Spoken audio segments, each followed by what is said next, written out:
आपका अभी classes doubts में, और आपका प्रश्न है कि आरंभिक भारतीय इतिहास में छठी शताब्दी ईसा पूर्व को एक महत्वपूर्ण परिवर्तनकारी काल माना जाता है, क्यों माना जाता है?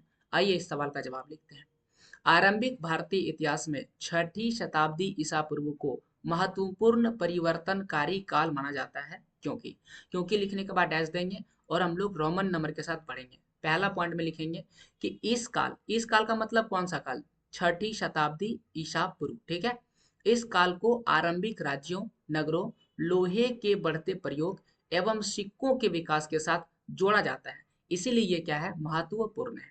दूसरा कारण सुन लीजिए, छठी शताब्दी ईसा पूर्व से संस्कृत में ब्राह्मणों ने धर्मशास्त्र नामक ग्रंथों की रचना शुरू कर दी। तो देख सकते हैं कि ब्राह्मणों द्वारा धर्मशास्त्र की रचना भी कब शुरू हुई? छठी शताब्दी ईसा पूर्व में।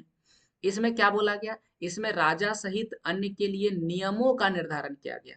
तो एक तरह से आप समझ लीजिए संविधान का निर्माण हुआ, और बताया गया कि राजा जो होगा वो हमेशा कौन होगा? क्षत्रिय वर्ण के ही होंगे। इसीलिए ये क्या है? एक महत्वपूर्ण परिवर्तनकारी काल है। अब इसके दो और कारण हैं, सुन लीजिए। इस काल में जो बौद्ध धर्म है और जो जैन धर्म है, यानी बौद्ध धर्म और जैन धर्म जैसे सहित विभिन्न कई प्रकार के नई दार्शनिक विचारधाराओं का विकास हुआ था। इसी समय बौद्ध और जैन धर्म के आरंभिक ग्रंथों में महाजनपद के नाम से 16 16 राज्यों का, यानी 16 महाजनपदों का भी उल्लेख मिलता है। अब इतनी सारी चीजों का उल्लेख मिलता है कब? छठी शताब्दी ईसा पूर्व में। इसीलिए जो छठी शताब्दी ईसा पूर्व है, इतिहास में बहुत ही महत्वपूर्ण माना जाता है।